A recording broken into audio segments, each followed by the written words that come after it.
जटाकटाह संभ्रम भ्रमन्निलिम्प निर्झरि।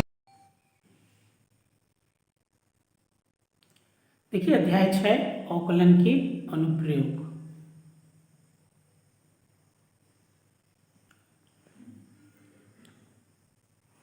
देखिए प्रश्नावली एग्जाम के दृष्टिकोण से बहुत ही महत्वपूर्ण है, क्योंकि इस एग्जाम में इसमें से प्रश्न पूछा जा चुका है। तो इसमें जो आप 10वीं में पढ़े हैं उसमें से ये ज़्यादातर फार्मूला लगेगा। जैसे कि इसमें क्या बोला है, देखिए यदि एक घन की कोर 5 सेंटीमीटर प्रति सेकंड की दर से बढ़ रही है तो घन का आयतन किस दर से बढ़ रहा है जब उसके कोर की लंबाई 8 सेंटीमीटर है। तो यहाँ पर घन का आयतन बोला है, तो आपको घन का आयतन का फार्मूला लगाना है। घन का आयतन क्या होता है, a की घात 3 मतलब भुजा की घात 3। वैसे दूसरा प्रश्न को देखिए, इसमें क्या बोला है, ये तो घन दिया, इसमें भी घन का आयतन बोल रहा है, तो ये तो सेम वैसी बनेगा दूसरा प्रश्न। तीसरा में देखिए वृत्त बोला है, वृत्त की त्रिज्या 3 सेंटीमीटर प्रति सेकंड की दर से बढ़ रही है, वृत्त की त्रिज्या 10 सेंटीमीटर है, तब किस दर से वृत्त का क्षेत्रफल बढ़ रहा है। तो वृत्त का क्षेत्रफल बोला है, तो आपको वृत्त का क्षेत्रफल का फार्मूला लगाना है पाई आर का स्क्वायर। क्लियर हुआ। और जैसे इसमें चौथा में देखिए क्या बोल रहा है, वृत्त की परिधि किस दर से बढ़ रही है, तो वृत्त की परिधि का फार्मूला 2 पाई आर। तो ऐसे ही आपको प्रश्न को समझना है, जो फार्मूला बोला है उसको लगाना है।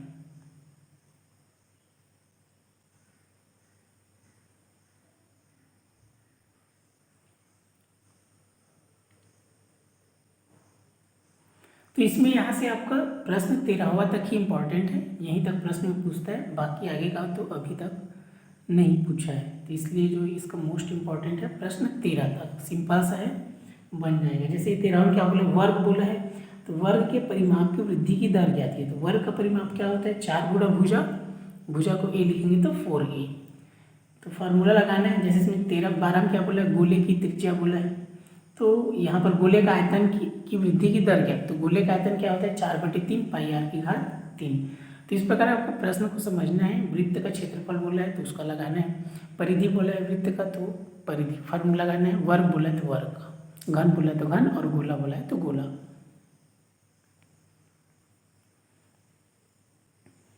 तो इसमें देखिए सबसे पहले आपको इसको समझना है प्रश्न को। जैसे यहाँ लिखा है घन की कोर, तो यहाँ पर आप मान लीजिएगा घन की कोर, घन कोर मतलब भुजा, भुजा को हम मान लेंगे a।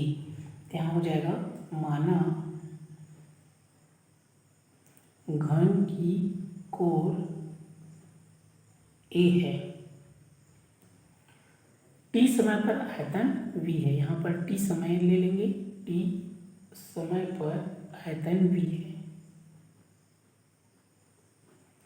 आयतन को v से दर्शाते हैं, वॉल्यूम। तब यहाँ से क्या हो जाएगा आपका, इतना हो गया। अब यहाँ पर आप समझेंगे इसमें क्या क्या दिया है उसको लिख लेंगे। इतना पहले मानेंगे, आयतन को v बोलते हैं, कोर को a, और t समय उसमें लेना है। सब में t समय ही लेते हैं, t टाइम। अब यहाँ पर देखिए क्या क्या दिया है। जैसे इसी में, जैसे यहाँ पर लिखिए, देखिए कोर की लंबाई 8 सेंटीमीटर, तो कोर मतलब भुजा। अब हमने देखिए कोर को क्या माना है a, तो इसमें क्या दिया है, a बराबर क्या दिया है 8 सेंटीमीटर, जो दिया है उसको लिख लेंगे। उसके बाद देखिए इसमें क्या बोला है, घन की कोर 5 सेंटीमीटर प्रति सेकंड की दर से बढ़ रही है। तो कोई भी बढ़ रही है, घट रही है, इस प्रकार रहेगा तो आप याद रखेंगे, या जिसमें सेंटीमीटर प्रति सेकेंड। तो जैसे कोर को a माने तो ये हमेशा dA/dt का मान होगा। क्लियर हुआ। वो किसका मान हो जाएगा, dA/dt बराबर क्या हो जाएगा आपका 5 सेंटीमीटर प्रति सेकेंड। तो किसी को भी बढ़ा या घटा वाला रहेगा, याद रखेंगे आप इस प्रकार उसको लिखेंगे d/dt करके। तब आपको निकालना है घन के आयतन किस दर से बढ़ रहा है। तो आयतन को हमने क्या माना v, तो हमको निकालना है dV/dt, ऐसा उसमें लिखना है। तो यहाँ पर हो जाएगा, इतना आपका दिया है, ये हो जाएगा। देखिए v बराबर क्या होता है, आयतन आपका हो जाता है, यहाँ पर लिख सकते हैं v बराबर होता है, v बराबर a की घात 3, भुजा की घात 3, घन का आयतन बराबर, और यहाँ लिख लेंगे dV/dt बराबर dV/dt बराबर घन के आयतन में वृद्धि की दर और dA बाई dt बराबर मान लेंगे dA बाई dt क्या हो जाएगा, घन के कोर में वृद्धि की दर, घन के कोर में वृद्धि की दर। अब यहाँ से हो जाएगा आपका, देखिए घन का आयतन क्या है, v बराबर a की घात 3, और प्रश्न में बोला है घन के आयतन किस दर से बढ़ रहा है। तो बढ़ रहा है तो बताया कैसे लिखना है, देखिए बढ़ना मतलब वृद्धि, तो dv बाई dt करेंगे, तो यहाँ से याद रखेंगे, इसलिए क्या लिखेंगे dv बाई dt। तो d बाई dt लिखेंगे, v का मान क्या है a की घात 3, यहाँ से v बराबर a की घात 3 होता है घन का आयतन। अब इसका क्या करेंगे अवकलन, तो देखिए ये a है और ये t है, तो t के सापेक्ष a का अवकलन नहीं होगा तो इसको मानना पड़ेगा। तो मान लीजिए a को हम मान लेते हैं u मान लेते हैं, तो क्या होगा d बाई du हो जाएगा, ये u की घात 3, फिर से d बाई dt होगा और ये a हो जाएगा। लिख लेना चूँकि u बराबर a, मतलब हमने क्या माना a को u मान लिया। क्लियर हुआ, तब यहाँ से देखिए ये हो जाएगा, और जिसको माने उसका पुनः अवकलन, a को माने तो a का फिर से अवकलन किसके सापेक्ष t के सापेक्ष, तब ये क्या हो जाएगा 3u का स्क्वायर होगा, 3 सामने में आएगा, u 3 में से गया 2, और ये वैसा ही रहेगा dA बाई dt, ये कुछ नहीं होगा अभी। क्लियर है, यहाँ पर इसको जीरो नहीं करना है, ये अचर राशि ऐसा करके, क्योंकि dA बाई dt का मान इसमें दिया है, ध्यान से देखेंगे dA बाई dt का मान इसमें दिया है और a का मान दिया है, और यहाँ पर u बराबर फिर से क्या लिखेंगे a, तो ये हो जाएगा 3a का स्क्वायर, और ये हो गया dA बाई dt। अब दोनों मान को रख देंगे, तो a बराबर क्या है 8 और dA बाई dt बराबर क्या है 5, तो यहाँ पर आप रखेंगे ये हो गया 3, a के बदले लिखेंगे 8 और dA बाई dt का मान है 5, तो 8 का स्क्वायर मतलब 8 गुणा 8 ये हो जाएगा, और ये गुणा 5, तो इसको गुणा कर देंगे, तो यहाँ से देखिए कितना हो जाएगा आपका 5 दिया 15, 8 8 64, तो जैसा भी गुणा करें आपको मान, ये 8 8 64 और 5 दिया 15, ये हो गया बराबर, इसको गुणा कर देंगे, ये हो जाएगा आपका 15 चौक 60 की शून्य हो गया 6, 15 छक्के 90 और 6 कितना हो जाएगा 96। तो यहाँ पर चूंकि आयतन है और ये सेंटीमीटर है, तो आयतन में घन का आयतन में क्या लगते हैं घन लगेगा, तो इसलिए हो जाएगा घन सेंटीमीटर प्रति सेकंड, घन सेंटीमीटर प्रति सेकंड। याद रखिए जिसमें भी वृद्धि हो रहा है, क्लियर है, उसमें ऐसा प्रति सेकंड लगेगा ही। क्लियर, अगर इसको इंग्लिश में लिखना चाहे किस प्रकार लिख सकते हैं सेंटीमीटर की घात 3 ऐसे करके प्रति सेकंड, ये क्या हो जाएगा इसका आंसर हो जाएगा।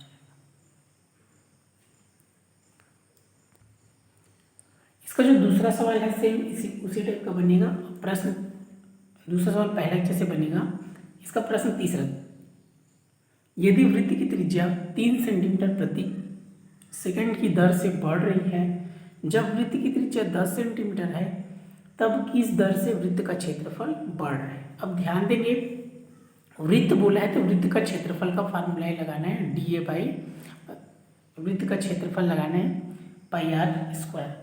तो इसमें मान लेंगे माना वृत्त की त्रिज्या r है, माना वृत्त की त्रिज्या r है, त्रिज्या को r से दर्शाते हैं, r है। अब समय t लेना है, सब में समय t पर उसका क्षेत्रफल क्या हो जाएगा, समय t पर उसका क्षेत्रफल, क्षेत्रफल को a से दर्शाएंगे, कैपिटल A मतलब एरिया, एरिया मतलब क्षेत्रफल हो, तो वृत्त का क्षेत्रफल क्या होगा, वृत्त का क्षेत्रफल होता है a बराबर पाई r की घात 2, पाई r का स्क्वायर। क्लियर हुआ। अब यहाँ पर उसको देखना है जो जैसे इसमें देखिए प्रश्न दिया है वृत्त की त्रिज्या 10 सेंटीमीटर है, मतलब ये किसका मान है r का मान है, वृत्त का त्रिज्या दिया है तो r बराबर क्या दिया है आपका 10 सेंटीमीटर दिया है, यहाँ पर लिख लेंगे r बराबर 10 सेंटीमीटर क्योंकि हमने त्रिज्या को r माना। अब देखिए वृत्त की त्रिज्या 3 सेंटीमीटर प्रति सेकंड की दर से बढ़ रही है, तो याद रखेंगे त्रिज्या r जिसमें भी ऐसे बढ़ रही है लिखा है वो तो dr बाई dt होगा। तो ये जो मान है ये है आपका, यहाँ पे लिख लेंगे वृत्त की त्रिज्या में वृद्धि की दर, ये हो जाएगा वृत्त की त्रिज्या में वृद्धि की दर, तो ये क्या है आपका dr/dt बराबर कितना हो जाएगा, 3 हो जाएगा, 3 सेंटीमीटर प्रति सेकेंड। क्लियर हुआ इतना। अब आपको निकालना है यहाँ पर वृत्त का क्षेत्रफल किस दर से बढ़ रहा है, तो क्षेत्रफल को माने a, तो ये हो जाएगा dA/dt। तो यहाँ से लिखेंगे वृत्त के क्षेत्रफल में वृद्धि की दर, वृत्त के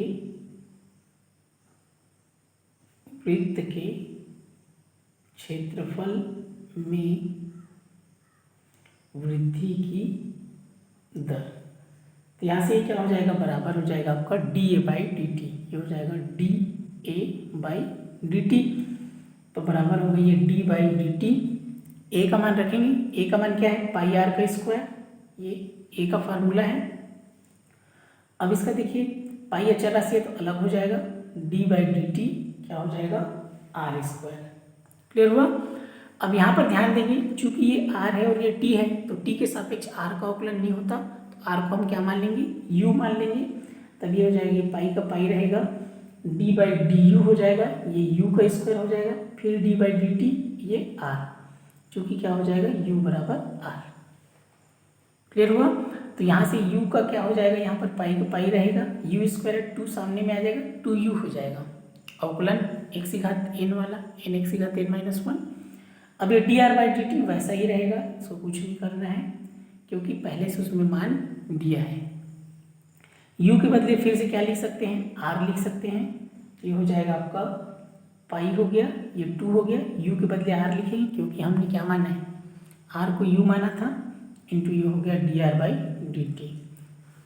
अब मान रख देना है, किसका मान, r का मान और dr/dt का मान। तो यहाँ पर देखेंगे आप, r का मान 10 दिया है और dr/dt का मान क्या दिया है, 3 दिया है। तो ये हो जाएगा, r के बदले 10 लिखेंगे, पाई हो गए 2, r के बदले 10 और dr/dt के बदले 3, तो सब गुणा में है तो कितना हो जाएगा, देखिए 10 दूनी 20 और 20 दिया 60 और ये हो गया पाई।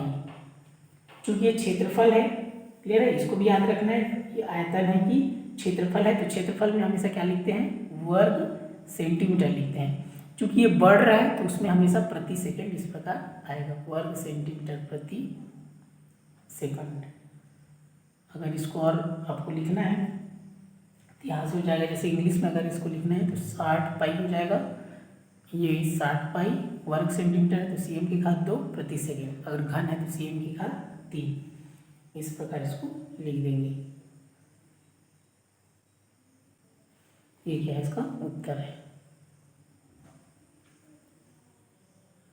क्लियर है। तो सब में एक जैसे प्रोसेस है, बस आपको याद रखना है किसी भी चीज में अगर बढ़ रहा है तो उसको d/dt करके लिखना है। अब त्रिज्या बढ़ रहा है तो dr/dt हो जाएगा, भुजा बढ़ रहा है तो dA/dt हो गया, क्षेत्रफल बढ़ गया है।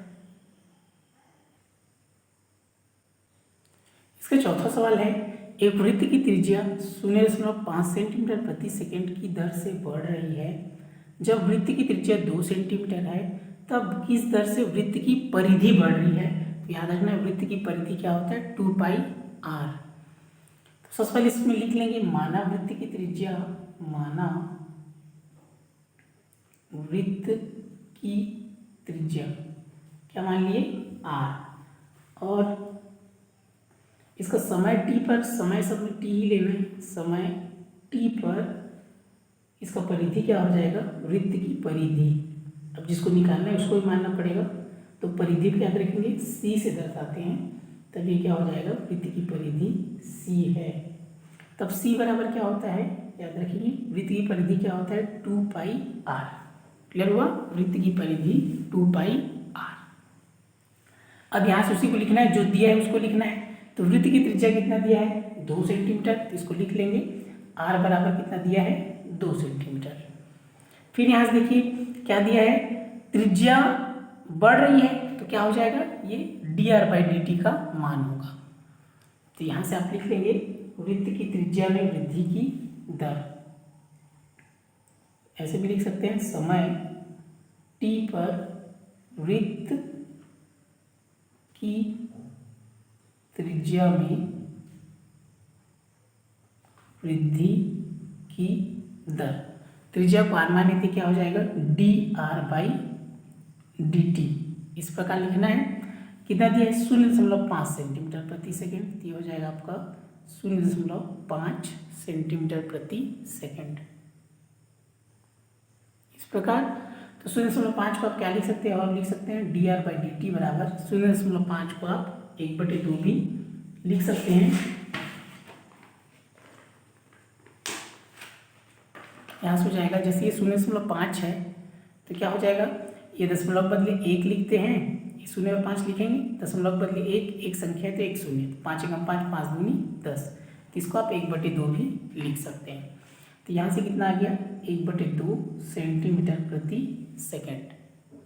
क्लियर हुआ इतना। अब निकालना क्या है, वृत्त की परिधि। यहाँ से लिखेंगे समय t पर वृत्त की परिधि में वृद्धि की दर। ये हो जाएगा आपका समय t पर वृत्त की परिधि में वृद्धि की दर। तो परिधि को हमने क्या माना, c माना, तो ये क्या हो जाएगा आपका dc/dt। क्लियर हुआ। जिसमें भी ऐसे वृद्धि की दर है उसमें d/dt ऐसे लिखना है c। अब c का मान क्या है 2πr, ये हो जाएगा d/dt और c बराबर होता है 2πr। वृत्त की परिधि 2π अचर राशि है तो इसको अलग कर देंगे d/dt, और यहाँ पर क्या रहेगा आपका r।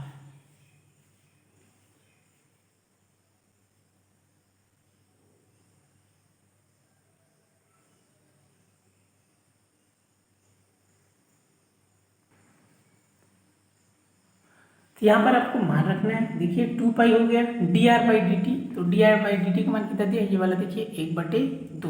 तो यहाँ पर आप क्या रख सकते हैं, dr/dt बदले लिख सकते हैं 1/2। तो यहाँ से 2 से 2 क्या हो जाएगा, कट जाएगा, तो आपका क्या बचा, पाई बचा। ये क्या है, परिधि है, तो परिधि में याद रखेंगे बढ़ रहा है तो यहाँ पाई में सेंटीमीटर का सेंटीमीटर ही रहेगा प्रति सेकेंड, इस प्रकार रहेगा। तो लिख सकते हैं अतः वृत्त की परिधि, अतः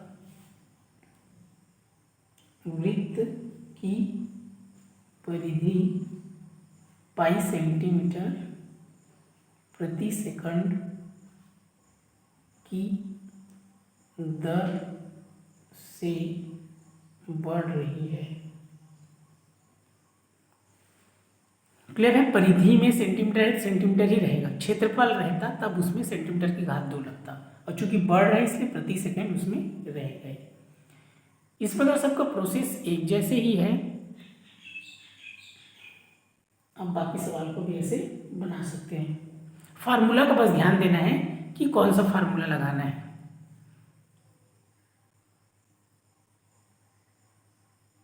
जटाकटाह संभ्रम भ्रमं निलिम्प निर्झरि